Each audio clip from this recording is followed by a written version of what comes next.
we're having some connectivity issues with Faith. Hopefully she'll be on soon. In the meantime, I am going to call.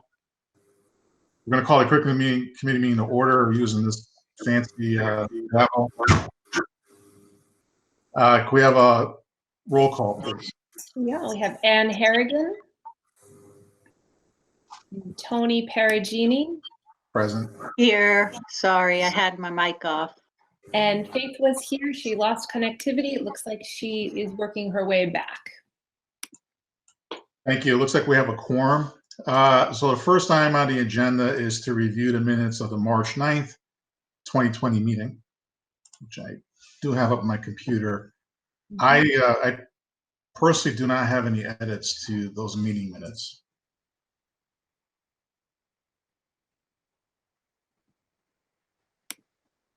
I don't know about you, Ann, if you have any additions or changes. Oops. No, I don't. Seeing as there are none, is there a motion to approve the minutes from the March 9th, 2020 meeting? So moved. I second. All those in favor? Aye. Aye. It is unanimous.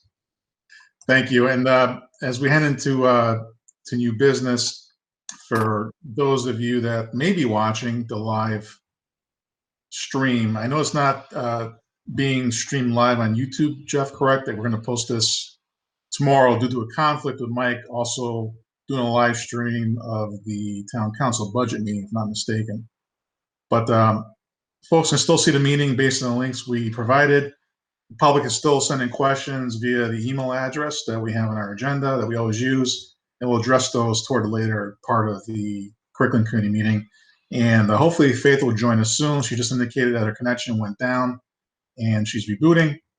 Nonetheless, let's jump into new business. Looks like we have a new textbook recommendation. Yes, so tonight we have the Cheshire High School Social Studies Department Chair Tim Galvin here to talk to you about his recommendation for the AP textbook for American Comparative Government. Thanks, Tim. Sure. Welcome, Tim. Oh, thank you. So this is for our new AP course that we talked about back in the fall at the, I think, November meeting for the AP Comparative Gov. We're really excited about the opportunity to expand our AP offerings and create a new learning opportunity for kids who are really into government and politics. And so we envision this class being one that will be a little bit more of a niche class. You'll get your real political wonks in this class, the kids who loved AP Gov and were looking for more enrichment. It is a semester course, which is really nice too, and it offers some flexibility for kids to fit into their schedule. The course can be taught in two different fashions, and that's why the textbook that we're proposing this evening is the one that we're recommending. And teachers can take a case study approach with the class, or they can follow the thematic strand within the course outline. So this book allows a teacher to make those decisions. This is a new course for us, obviously, and the teacher who will be teaching it wants to have that flexibility to try out each fashion and see what works best for students. The book also receives a lot of positive feedback from teachers who are currently using it. The readability level is appropriate. And as I said, the teacher who will be teaching it has been in contact with other teachers who through Facebook and social media, and they really have a lot of positive things to say about the book. But I think its most significant advantage is the flexibility to either teach this thematically or in a case study fashion. It's also, I'll add one last thing I'll add, it's a little bit more comprehensive than some of the other offerings that are out there. This is a semester 8. Most schools teach this as a semester course. And some of the books that are out there are a little slim in their content. And then the students end up relying more on the resource and review materials. But the feedback from teachers is that this is the most comprehensive text out there for the course content. So we're really pleased with it, and we hope it can move forward. Thanks, Tim. Oh, by the way, Faith Ham has joined us. Welcome, Faith. Sorry for your technical difficulties. I'm going to turn it right over to you as soon as I ask this question on the book. And we're on a new textbook part of the agenda, so you didn't miss much. So Tim, I'm reading through the criteria that you put together for the course selection. It sounds like that in addition to the flexibility aspect of this textbook, it's also cited that it looks like the other texts that are out there is more of a study guide, whereas this one is actual comprehensive text. Mm-hmm. So it sounds like if there was something else out there, it's, at least from this publisher, that's completely aligned with the CED guidelines. It's probably a year and a half away. So it sounds like this is the best option for now, correct? Yes, and although it's, definitely the most comprehensive option, and although it's not completely aligned with the new CED, it has been revised to an extent.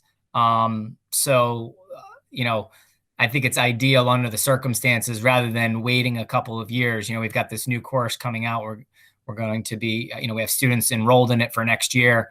And so the book reflects a little bit of the new design, but it'll be another year and a half or roughly before publishers get something completely realigned on the markets. So we found it to be the most comprehensive, the most flexible, and under the circumstances, with us rolling out the course next fall, the best option for us at this moment in time.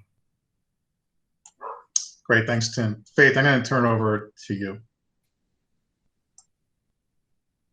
And if you are speaking, you're muted. Oh my God. Okay. Welcome to the 21st century. All right. Sorry. Wow, I'm so glad you guys are on top of all this stuff. But Tim, I appreciate just some concerns that I had, and if you can help me allay them. I would have liked to have reviewed the book.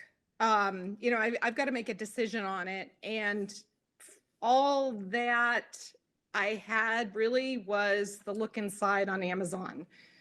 And I'm sorry, I'm remiss. I should have solicited a copy. But I do feel uncomfortable without really diving into it. And I wonder if you could just kind of walk me through it and make me feel better about a vote.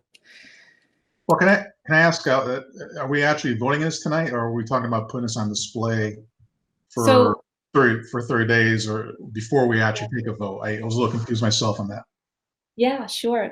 Good point, Tony. So the process that I have always gone by here in Cheshire Public Schools is that the teachers do all of the digging and evaluation and all of the evaluation of the text, and then they bring us their recommendation. It is typically brought to this committee for approval to the larger Board of Education, but it does not go to the larger board, to the full board, until it has been on public display for 2 weeks. And we talked about how it's a little different during the days of COVID, that having it on display both at Hummiston School at central office and at the public library, that we would probably want to extend that and make sure that people could call the curriculum office if they wanted to review a copy, and so that we could make arrangements for them to see it and take a look at it. We have sheets that accompany all of the textbooks, and we keep this information on file afterwards as well, so that the public can make any comments, and then they leave that at the public library and at the desk in Hummiston School. And so we keep that on record, and it's open to the public to make their comment. Okay. That I wasn't, forgive me, I was unaware of the process. So that does alleviate a lot of my concerns. Is there an online option? I don't think that we'll pursue the online option, but we can look into that. Our preference has been for the students to have a physical textbook for our AP coursework and for most of our work. Not that we're not using online resources to supplement, obviously, what we're doing in AP or all of our courses. A lot of times there's, a pretty substantial additional cost that would be associated with taking a book to the online format as well. We were fortunate to add some recent AP books in the last couple of years. And in most cases, to add student access online, it was just cost prohibitive, really. And so the teachers have access to a wide variety of resources online, but it was just a large chunk of change to add the online access for students. And usually a lot of the publishers limit that to 6 years. So then you got to buy in again at a 6-year point, because we hold on to our books for much longer than 6 years, as you would imagine. So, so we have not really, perceived a need for that or pursued the online option with this text.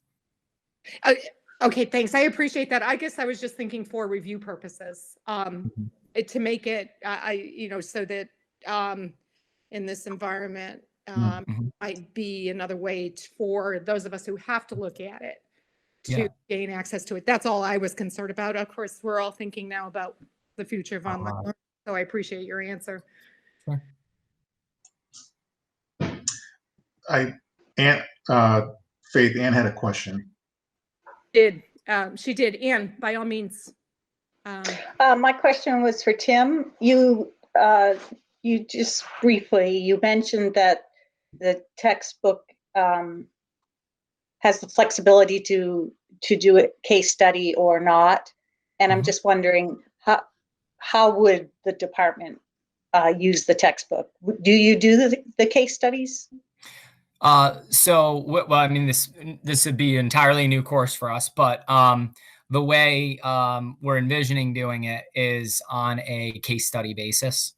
But teachers are considering both methods, particularly as the new standards are being aligned. And I would imagine our approach going forward next year will more than likely be case study approach, and then see how the first year goes and modify from there. Great, thank you.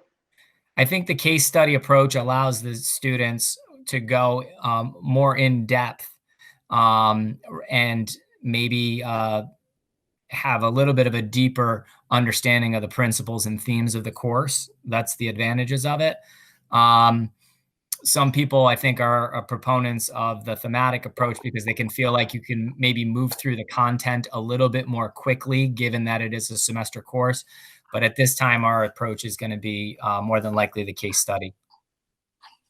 Yeah, well, the case study is the high impact learning. So, yeah. And for the AP classes, I would think that would be highly appropriate. Thank you, Tim. Oh, you're welcome. Tim, sorry, Tony has a question. Yeah, really quick. So the, make sure I'm not muted. Oh, by the way, Tim, my daughter Victoria says hi. Tell her I say hello as well. Like that's your teacher. So for Tim and Marlene, the review period, if we're able to extend that, and because there's only a physical copy of the book, I'm trying to figure out how. For example, if Faith wants to read this and we can quiz her on it, how she will get her hands on it while everything's pretty much on lockdown. So my question is there a point of a date where we can't go past where you need the board to have a decision so you can order the books in time for school to start? Is that later June? Is it July? I'm just trying to think.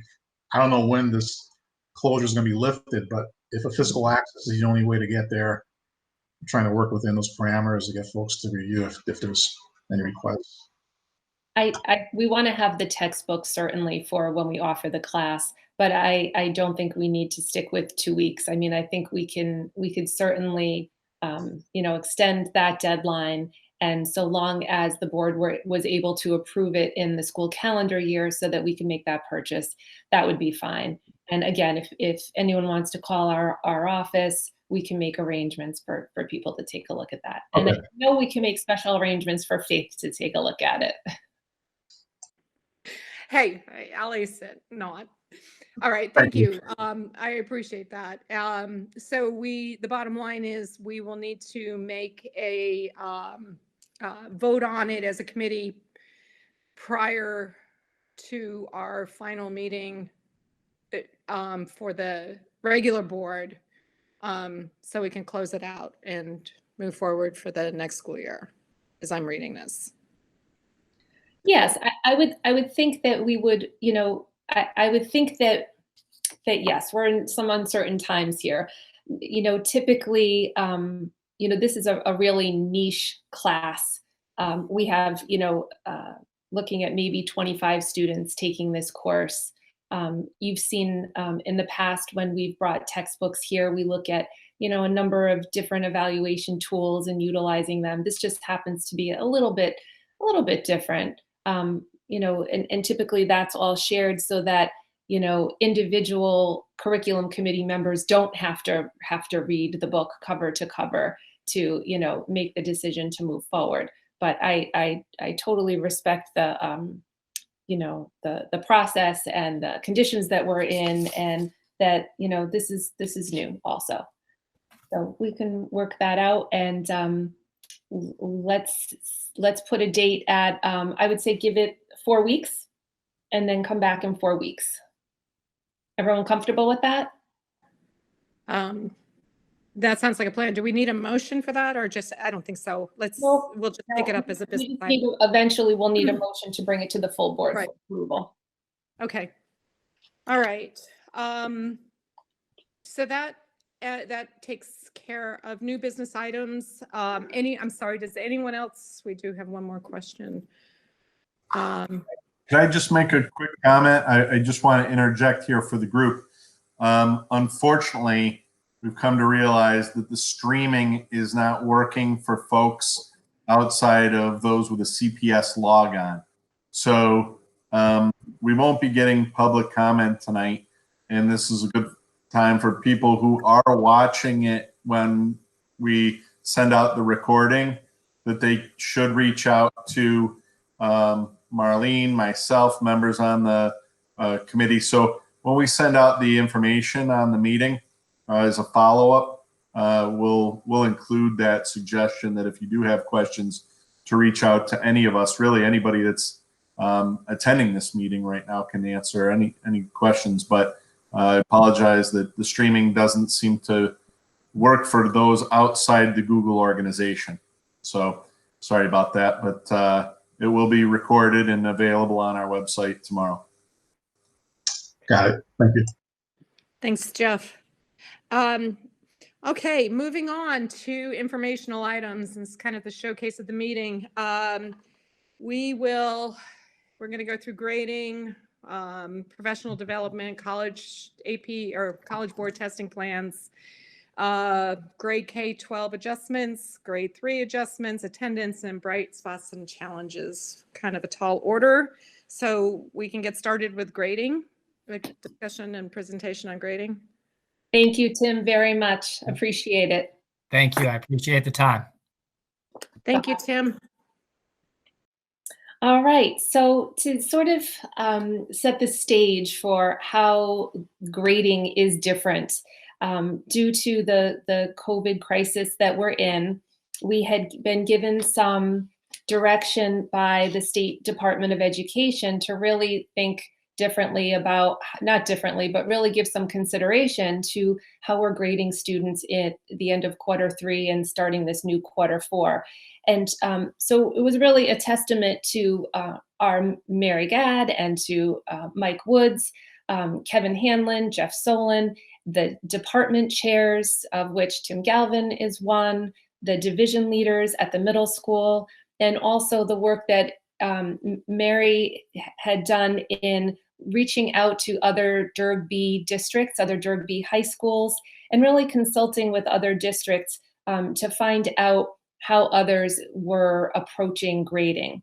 So we convened an administrative meeting where we began to wrestle with some of the philosophy around grading at each of these levels, and then kind of split off into smaller groups in which Dr. Gadd led her group at the high school, and Principal Woods led his at the middle school.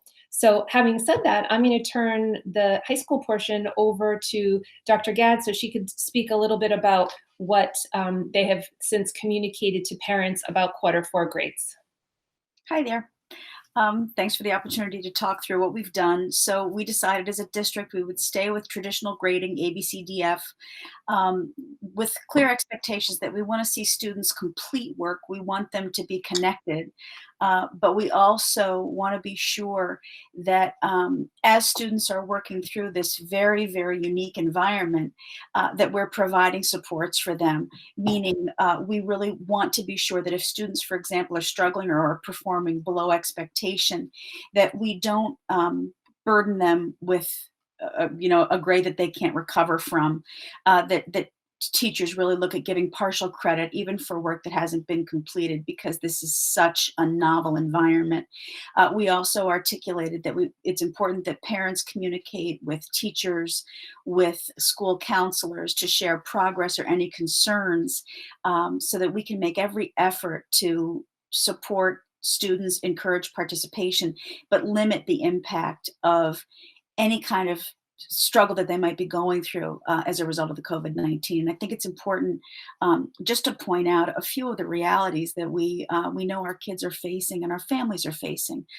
We have a large number of parents who are in the medical profession, nurses, physicians, a number of parents who are frontline workers, who are police officers, firemen.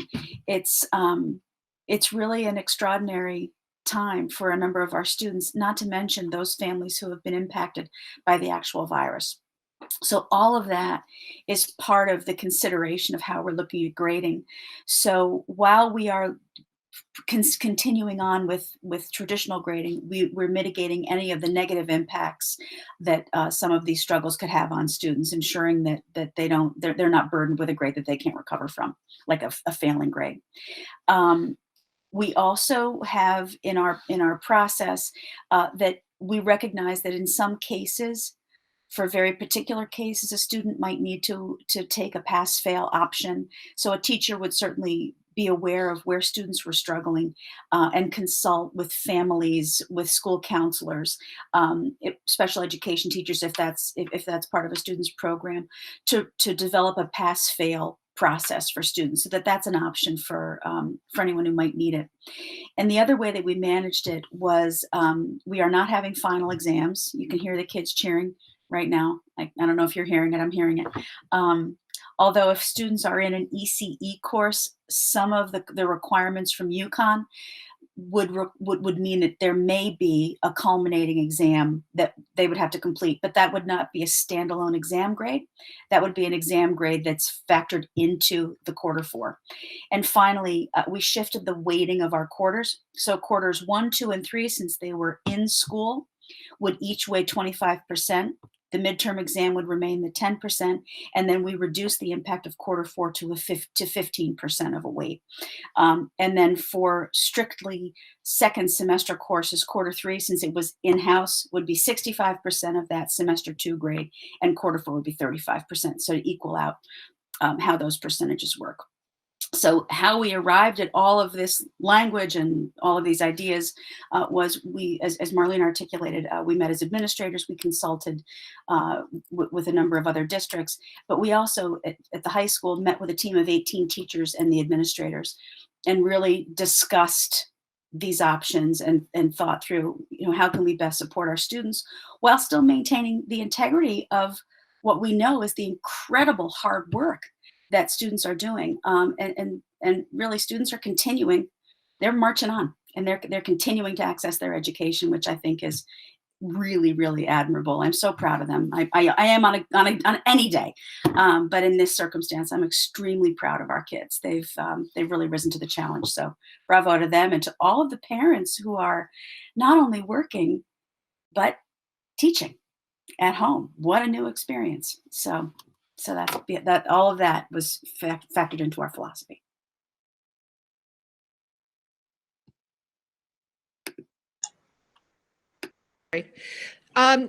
Thank you, Mary. All I can say is congratulations. This is amazing. And kudos to your whole team. Does anyone have any questions or comments?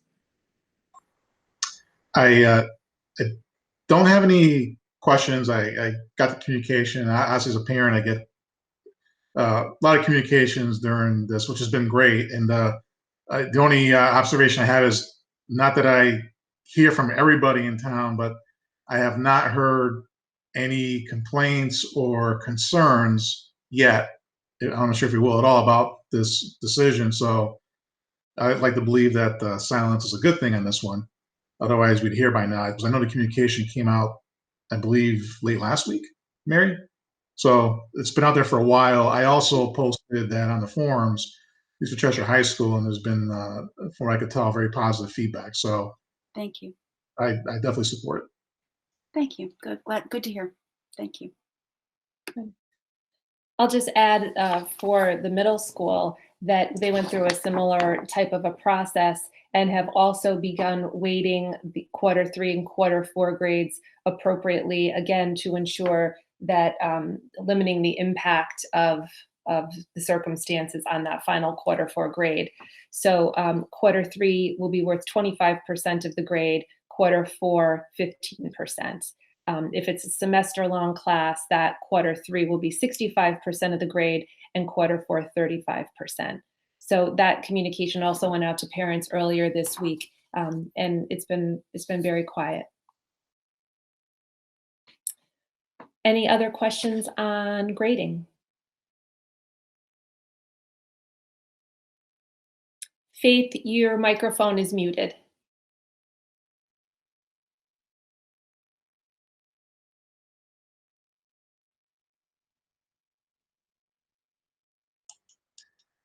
There you go. There we go. Hey, just quick question. There are not finals per se in middle school, are there? No, except for those courses which carry a high school credit. Okay, thanks. So then they'd be following suit with the high school course. Okay. Okay. Does anyone else have any other questions regarding middle school?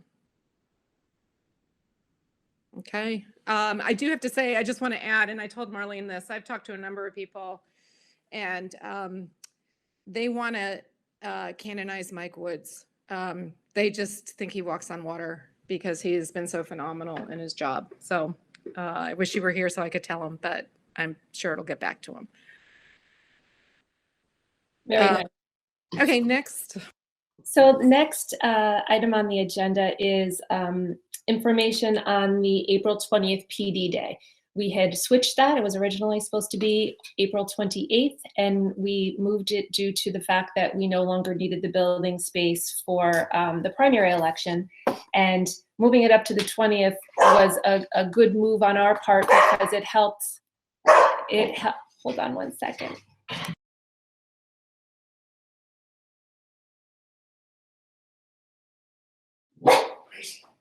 Okay, we're gonna get her in another room.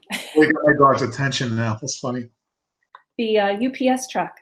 So April 20th PD, we needed to do a number of things, right? Because we needed some time to work on all of these changes. So the teachers worked remotely with either their grade level colleagues or with department colleagues, really looking at what are the priority standards to be covered in that last marking term. We needed to, because of the condensed version of our timing, really boil it down to what are the most important things that students need to know and be able to do. They worked on preparing lesson materials to be covered in the last term, prepared how to assess students for mastery of identified standards, practice using screencastify videos, especially for some of our elementary teachers who needed to get a little more comfortable with that due to the new phase that we're using in K3. really a lot of support videos were set up for technology and a lot of collaborative meetings throughout that day. In addition, our tech integration specialist, who you've heard me sing their praises before, Tom Lewalk and Scott Conway, they offered sessions from 9 through 3:15 on Google Classroom overviews and digital-based whiteboards, Google Meets, Kami, all of these tech tools that our teachers needed help with. And those were really well attended. They had classrooms full of 38 teachers at a time attending these. So the virtual PD turned out a lot better than I had even anticipated. So it was a great day, and we were glad to have everyone's support to change things up a little bit. So that's our PD day. Any questions on that?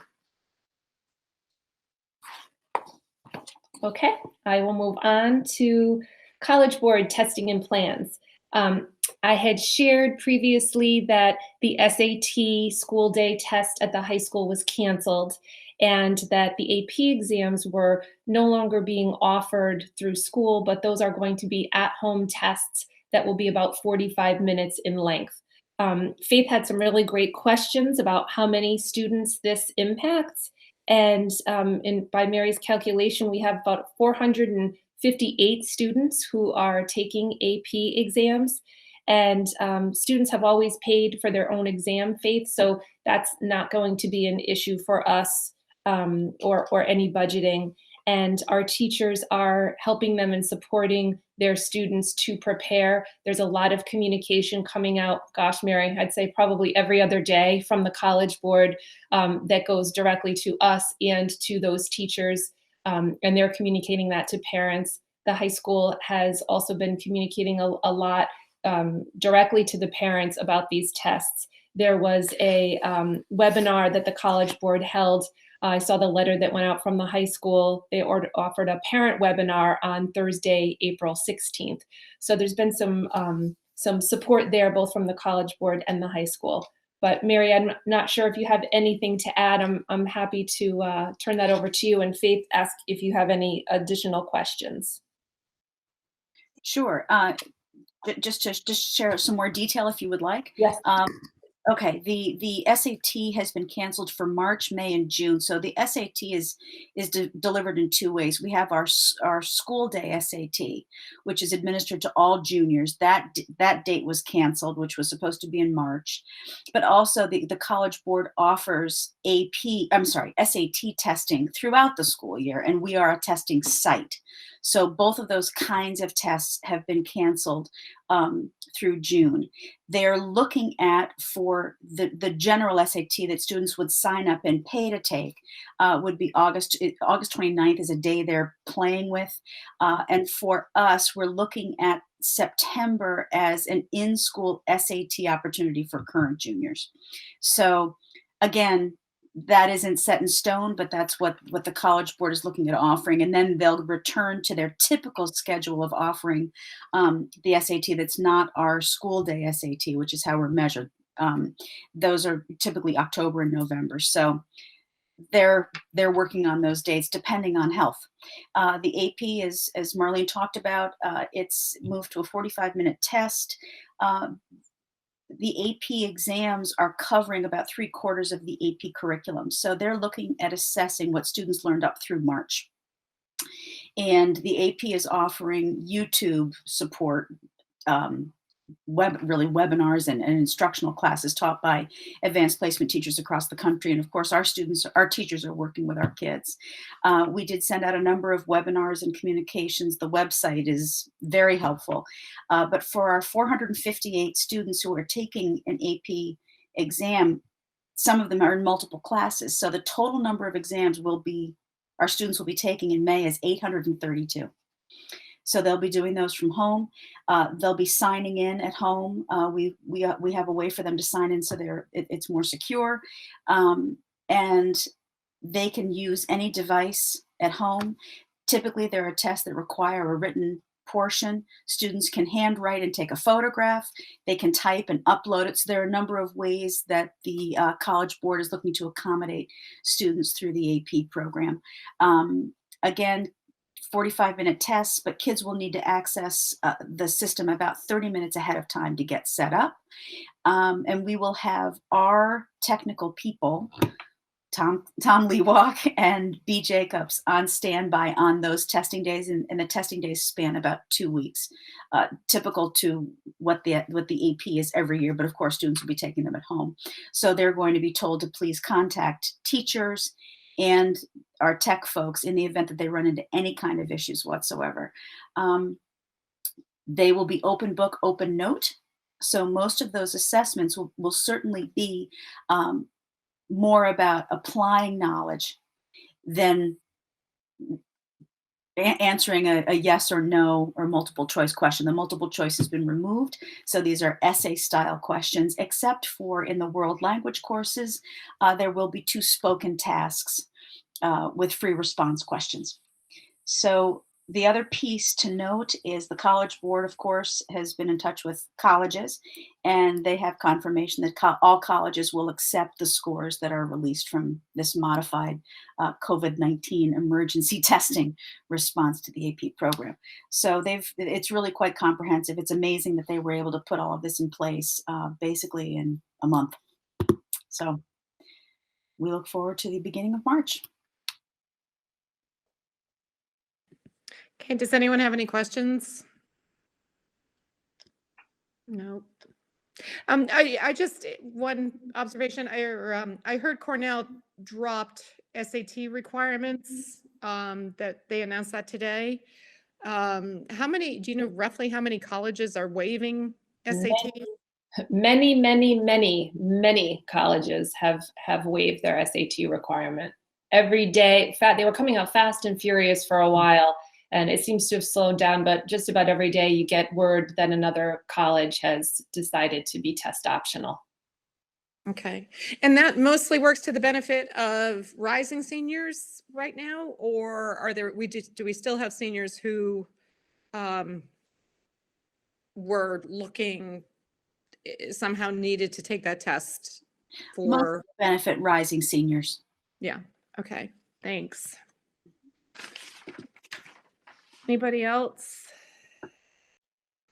Okay. K2. All right, moving on. So based on the feedback from parents and teachers, we made some adjustments to both K2 and grade 3.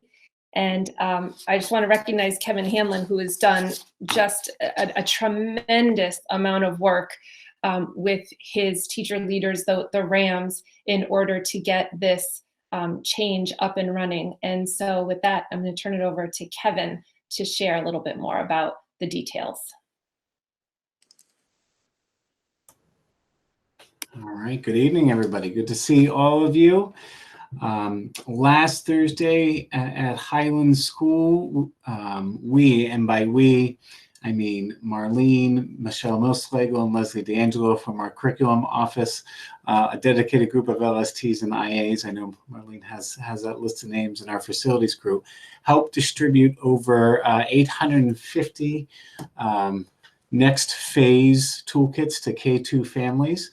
So we did distribute all those, the next phase of those toolkits last Thursday in a few different waves. We also worked with individual families who weren't able to make it for distribution pickup. And in total, we think we have toolkits out to all but 2 families right now, and we're working to close that loop very quickly. So that was a major accomplishment. The work contained in those toolkits really represented a shift from the original toolkits that were primarily focused on reviewing, practicing, and maintaining previously learned skills to beginning to introduce new content and new standards as this has gone from an initial phase or short-term remote learning to a much longer-term phase that we're in right now. So the work that students are doing at this moment in time does represent new learning for them and addressing new standards. Around the same time that we handed out those toolkits, we also started communicating the learning tasks for the day for K2 families via Google Classroom rather than sending a daily email via School Messenger. And a few different reasons for that. One was to reduce the total number of emails that we were sending to families, because we did get feedback that they were receiving a lot of communication on that front. It also allowed us to house all the assignments and lessons and resources in one spot for families. Something that has been incredibly important to us is to provide the highest degree of flexibility for families about when and how students are able to do this work. And just a small thing of housing it all in one location helps provide for that flexibility, rather than this was assigned on a Tuesday, we're not getting to this until Wednesday evening just because of whatever's going on in our household, and I have to go back and hunt and peck and find that email that a teacher sent, or earlier. So housing this all in one spot has been important and helped promote the flexibility that we're trying to accomplish through these toolkits. And it also assures that students are in their own accounts. So when we are providing resources, we know that students can access them, because when they're in the Cheshire Schools account under Google Classroom, it means that they can just be set up to be able to share docs and presentations and some videos in a way that we know students will be able to access them. And if for some reason they're not, our tech support will be able to help them more readily. So with the second phase of our learning toolkits, we did also include some opportunities for students to access instruction online for up to 10 to 20 minutes a day, and some work online for up to 10 to 20 minutes a day. And it really amounts to a few key items. Students engaging in math work through a program called Zern, which we had the vast majority of our students on prior to remote learning, and we're using it in a little bit different way now to provide some math instruction and work. Brief instructional videos provided by teachers that they're using Screencastify to capture. And those are intended to be short, but also provide some of the new learning that we're looking to foster, and also a small amount of work in language arts that might be possible on a program called MobyMax. Through all of this, I do want to emphasize that the vast majority of work that our students are doing in kindergarten through second grade is being done offline, and we have designed any of the online components to be small to allow for the highest degree of flexibility for families to engage in work that in a way that makes sense for their family, their situation, their timing, and their resources. So that's a shift in grade 2. Grade 3, we made some additional adjustments. They were also originally using the learning toolkits in the initial phase of this. We shifted their use to using Google Classroom, not only for the ways that I described K2, but also for doing some increased work online. So they are doing a greater percentage of their work online, and that allows for more opportunities for them to do work and submit it directly for teachers, including the opportunity to receive feedback from the teachers. And although there are increased opportunities to work online for grade 3, we still want to emphasize that we're doing that in balance. The online and offline work for grade 3 students is still kept in balance. And in fact, we've built in some offline options just to make sure that we can support families where they are in this remote learning environment. So those are some of the big shifts that we made for K2 and 3 in this next phase of remote learning. Any questions on that update? I had one. Just Kevin, thank you so much for the update. So the packets that sent out and the direction we're going for this grade level, is this planned through May 20th, or are you also planning, in the event that schools are closed through June, do you foresee a wave of material maybe coming on the pike, or we already kind of taken that into account with this current approach? So we were planning for a longer period of time for this. we're at a readiness for these toolkits to carry us as long as we need to. Yeah, I thought better be prepared, but I Yeah. wasn't sure. I'm going to put that out there, but thank you. Thanks, Kevin. Does anyone have any more questions? Again, it's such great work, and I appreciate all that you've done. So next up is attendance.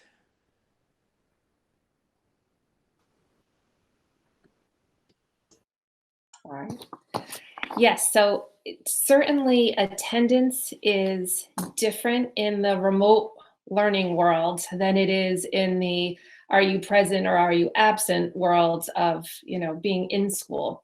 So what we're looking at, again, with the idea of being flexible for families, flexible for students, and trying to reach everyone, is we're really looking at engagement, and we're able to judge that by our assignments coming in. Is the student posting answers and questions to conversations that the teachers are putting out? Are we seeing them, maybe once a week in a Google Meet? Are they responding? Do we know that they're there and they're attending and paying attention? Are they with us? Are they engaged? So we've got different measures in place or procedures in place across the grade levels, that if we know that we haven't heard or seen from a student in a few days, we have different ways of reaching out, not just through the classroom teachers, but also through our counseling staff and our administration. So that's really how we're looking at it. Thoughts on that? Any questions on that topic?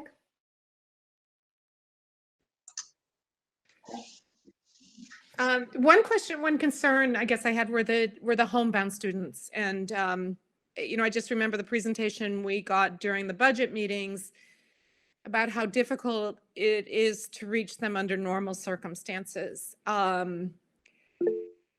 When you don't have access to them, or you're limited in your ability to, you can't send a tutor to the house.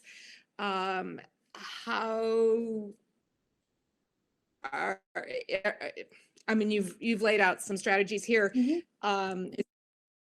Are they sufficient to reach these kids? So I think, Tracy Hussey would certainly have probably more anecdotal stories to share, but there's been a number of ways in doing that. So those are some of the students who probably got phone calls and individual Google Meets very early on in the process, that we knew who the kids were that we needed to really reach out to individually and connect with, and that's been happening. I heard a wonderful story last week about an art teacher who actually drove to the student's house and stood in their driveway and talked to them at a safe distance, because I hadn't heard from you in a couple of days and I wanted to make sure that you were okay, and let's talk about art, which was really the vehicle just to connect with the student.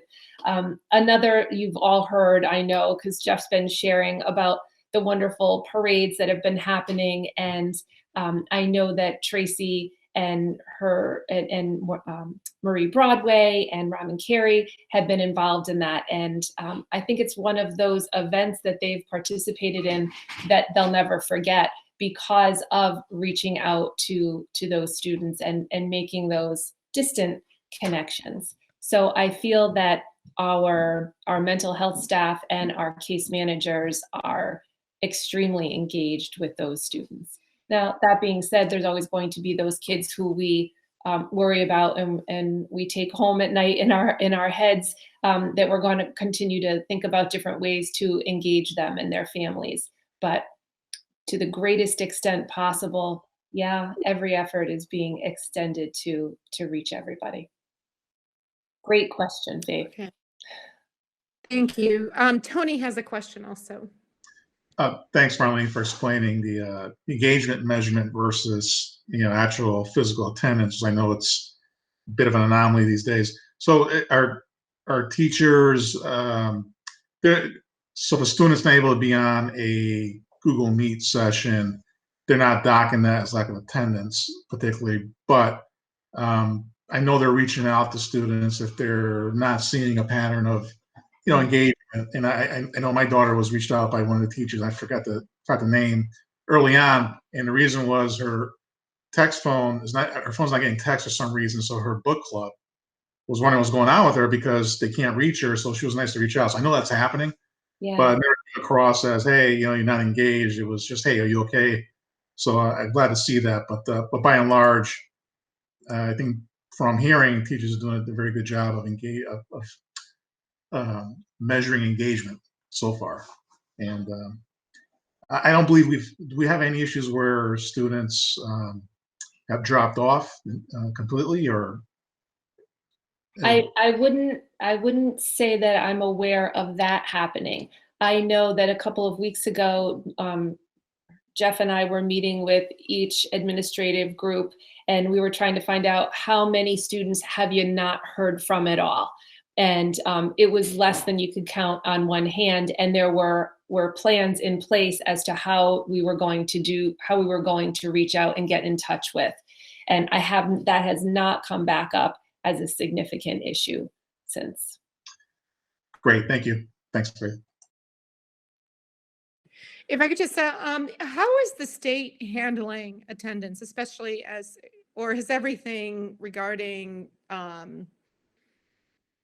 just our overall scores, has that just gone out the window this year? Most of those measures are not being utilized this year. I got an email from the state. For example, our physical fitness test results, we will not be reporting those this year, So attendance will certainly be different. I think they're being really very lenient with families who, might need to have a high school kid helping out with the family business, whatever that might be during this time, or babysitting for younger siblings, or taking groceries to grandma's, or, all those things. So counting attendance as seat time at 2:00 to 2:40, it just, can't really be done. Right. Okay, thanks. Okay, last bit. Oh, so bright spots, are we ready for bright spots and challenges? Okay. So I'm going to ready. start with the challenges so that we could end with the bright spots. And, and Faith and I had some conversation about this. Probably at one point in time, I've had this conversation with a number of you. The big challenge here is that things are changing every day. Health, safety is a huge concern. And as I said in one of my emails, I think we're fortunate in this community that we haven't been impacted as severely as others. And I'm grateful for that. Yet families have been impacted. And so we have this really wide spectrum of folks that we hear from. Jeff or I or any one of us can get a call from a parent who says, why are we bothering to continue with remote school? This is a pandemic. We're in such a crisis. We're healthcare workers in my family, and it's too difficult to try to homeschool remotely, even with all the supports you put in. We appreciate it, but we just don't think we can get it done. I'm trying not to infect my family coming back and forth from the hospital, right? So they're kind of asking us, can't you just stop? Can't you just end it? Why do we have to do school? And then on the opposite end of that, on the completely opposite end, is a family who doesn't have that experience at all. And they're asking for additional work for their child. And can't we do a full day of school instead of the late arrival? And can you send more work? And are there additional resources? Because, Johnny was done with such and such really quickly.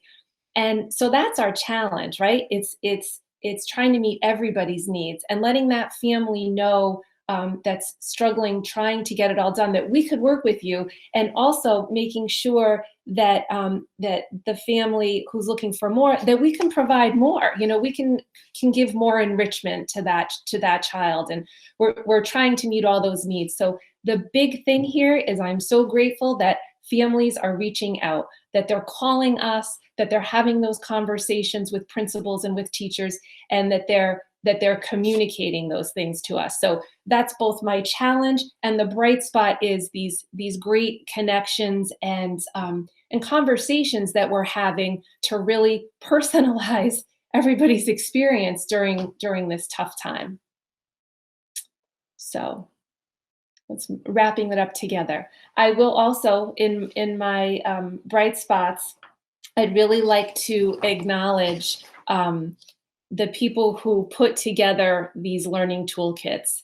And that was our reading specialist, Pat Castle, Alicia Nailway, our math specialist, all under Kevin's direction, Anne-Marie Wittenberg over at Chapman, Kristen Lopa and Kristen Rayball, Highland, Jean Monty over at Norton, Mary Brusick at Doolittle. They had their sleeves rolled up and were putting these together with their expertise as exceptional educators. And then today is Administrative Professionals Day. So I'd like to give a shout out to Leslie D'Angelo, my assistant, and Michelle Milschlegel Kevin's, who really helped with all of the copying of 850 toolkits and getting them in bags, along with Kathy Wilson and Kathy Bennett, who are our LSTs who went into central office, and they're on 3 separate floors with three separate copiers getting all this done. And then, of course, Leslie came with me, and we were out at Highland one night getting these delivered or picked up, which was contactless pickup, by the way, with gloves and masks and into the trunks of cars. But Kim Cangiano, Star O'Connor, Pam Terrell, Sam Ugrin, Peggy Nejim, and Carol Vito were just phenomenal at showing up at really a moment's notice and greeting all of the people from a safe distance and getting those toolkits out. So to me, that was quite a bright spot, and I'm really lucky to work with such a great group of people. That's all for me. Wow. Okay. Thank you. Does anyone have any questions or comments that they want to add? I had one related. I meant to ask about it during the professional development day on Monday. We tend to focus so much on, and rightfully so, on students' feedback and experience so far. And the public hears us talking constantly about tailoring the program, and you talked about personalizing the experience for 4,000 plus students, more or less. We never really talk about the teachers. I mean, we know they're doing a great job. We know that because we see it happening through our students' involvement on this, and we hear from parents and certainly from you folks. But what has been our teachers' feedback so far for them? So I know this is not an easy situation. I work with a colleague whose wife's a teacher in New Britain, and I could tell you she's constantly on her computer all day long trying to keep up and tailor the curriculum, and so it's a kind of a wrench going to work for folks. What's been their feedback? What would you like to see done differently? How can the board help them? Tony, I think just that you're asking that question is wonderful. It just shows them that you're thinking of them and that you're caring about them. So things like that, I think they are doing a superb job with what they can. They rallied. I think the first couple of days of this were a challenge, and talking to people today, I was hearing that the beginning was difficult, and that they thought it might only be for a few weeks, and now knowing that it's longer, that they're into their routines. And I think it depends a lot on whether you have small children at home and what you're balancing with your family situation. But I'm so incredibly proud of the work. And when you ask what you can do, if people come to you with questions or concerns, always the best thing to do is tell them to ask, to go back to their teacher and go back to their principal, because I think that's how you can support them, acknowledging the fact that they can help and that they want to know what these concerns are. No, yeah, I speak for the entire board that we're all in this together. we certainly think about them every day. So, thank you. If I just want to add something really quick too, if I may, and it's, I want to echo Marlene's sentiment that we appreciate you asking, because it's different working this way for our kids and for our staff, that you're so on an island. Our kids can't go to lunch and talk with 3 friends about something that's happening the same way that they used to. And our staff can't go into a faculty lounge and brainstorm with the same ease. It's the interconnectedness of going to school every day is a social experience and is a common experience that creates those bonds that are special. And I know that that's been a challenge, in addition to the fact that everybody's trying to learn this new way of doing things technically, and it takes our kids longer, it takes our staff longer. But I want to commend Kevin, Marlene, our tech team, our administrators, for providing a lot of resources to teachers, whether it be structures for support or guidance, or every day at noon we have a 30-minute broadcast about a new technology, some wrinkle in technology that our staff can access, and they're all cataloged. So if you can't watch it at noon, you can watch it at some other time, about how to do this something on technology. So we're trying to support them through this professional adjustment, the same way we're trying to sensitively support our kids through this life adjustment. And like Marlene said, really proud of the way that our kids, our parents, and our staff have responded to this really unique circumstance. To follow up on Tony's question and what you, Jeff, have just said, going forward, I mean, we could seriously, I think we're all kind of sort of seeing where this is going. How do you keep this all fresh, and how do you keep your teachers going? Because at some point, I mean, are they still excited about it? Have they reached another level where they're saying, okay, we're working the kinks out, and they're seeing a whole new way of teaching or in instruction? I mean, what are you seeing amongst the teachers and the students, and how are we going to keep it fresh? Well, it's not quite the 5 stages of grief, but I think, the initial response when we went to remote learning was enthusiasm, because they realized that our team collectively, all of us, teachers, staff, the administrators, had pulled together really quick, but provided a very thorough background to be able to lift this off the ground in pretty quick fashion. So there was a lot of enthusiasm initially. And then a week and a half in, people realized how hard it was. And it was a punch in the gut at that point. And then we heard that, oh yeah, we're going to be doing this for another month. And I think we've reached a little bit of a place where there's a greater comfort, especially after Monday's professional development, but it is taxing. It's very challenging.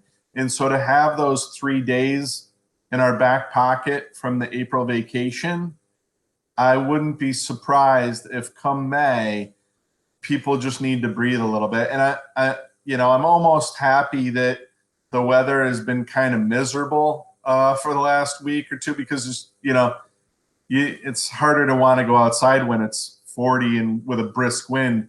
But come May, we may want those 3 days when it's the first 3 days that it's 80 and we're stir crazy and we just got to go outside for a little bit. So I think, collectively we're trying to be sensitive to people's psyche, both students and staff and parents.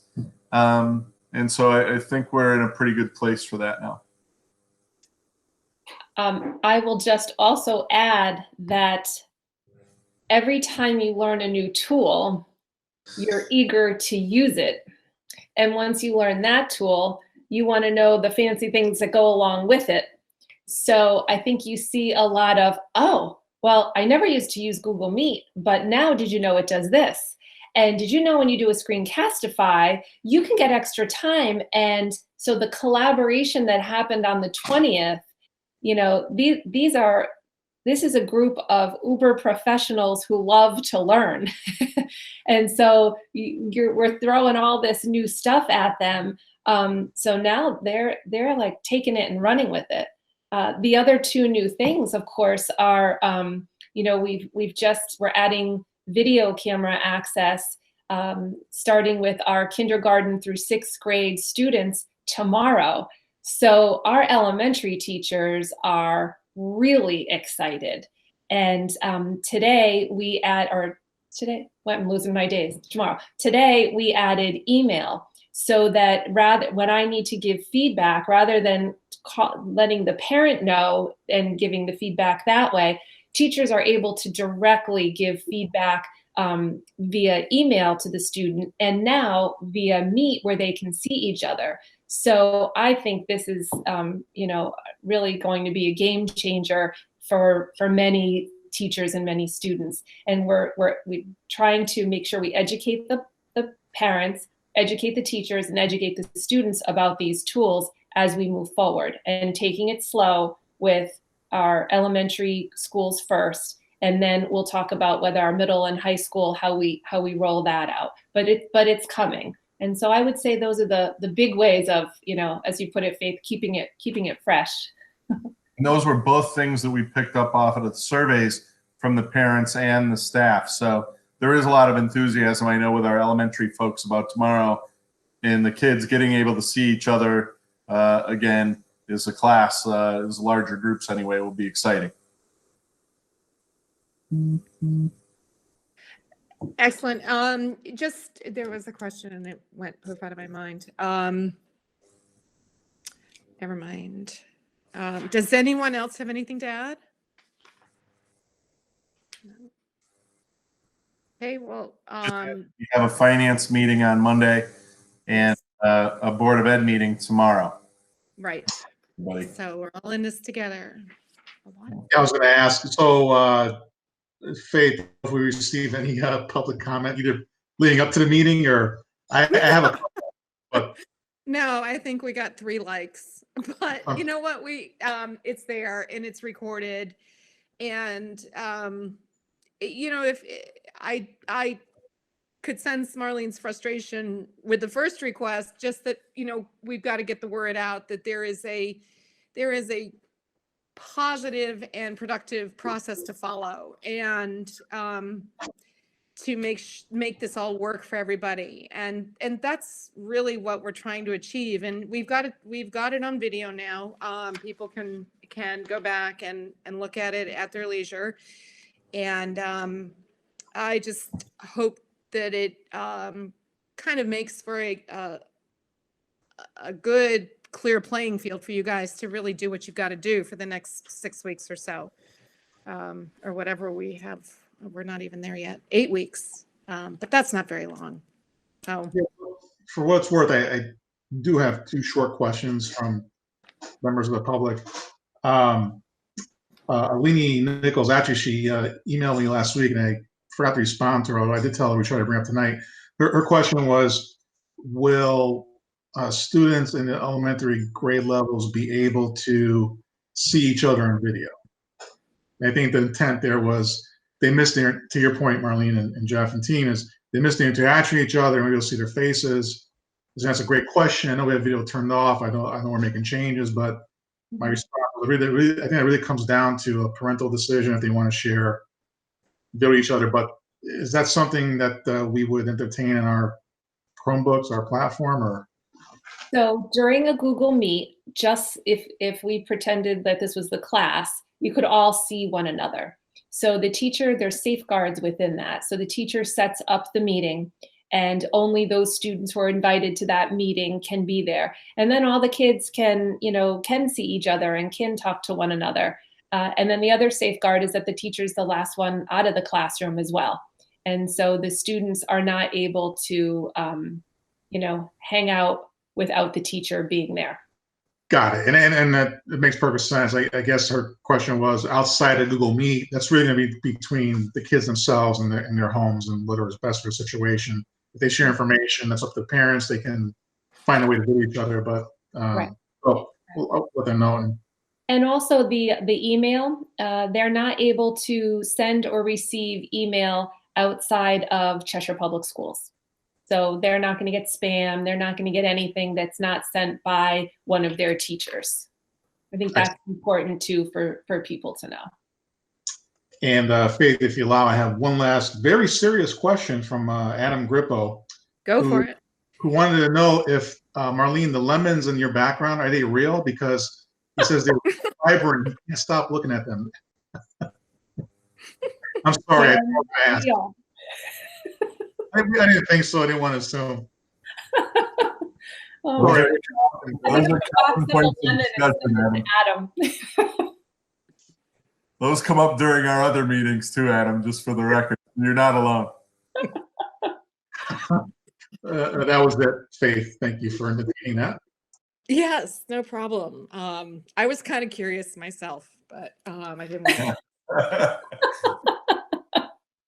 So nobody's gotten any texts or dropped emails or anywhere that the public has found a way to get their comments out to us that we need to address, right? I don't have anything, and I'm looking on Facebook and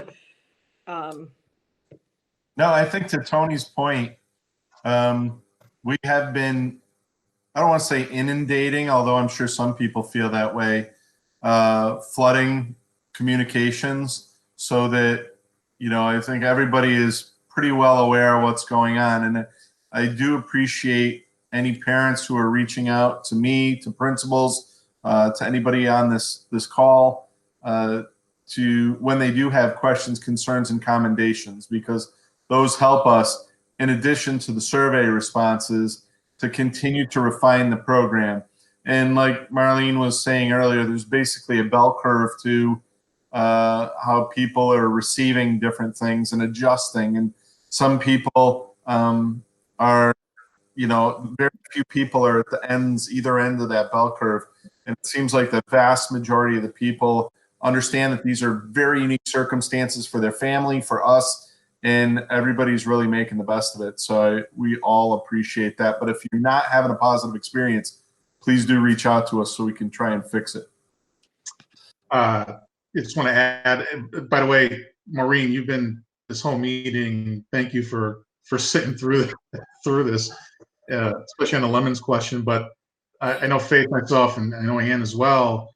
I know there's a lot of communications going out to parents like myself. The schools are email, school messenger, but we thought personal touch, having folks be able to see your faces, folks that are part of the folks at least that are in the trenches to make this work, and hearing and seeing a smiling face and that personal interaction, we thought would help bring that positive message, what's going on home, try to help more. And I know based on some of the comments I got, there'll be people watching this tomorrow, so I would expect some questions. But thank you all, at least for me and other folks on the board, for being here tonight, and in some ways mashing what you've been sending out, but I can tell you it's very worthwhile. So thank you for all your time tonight.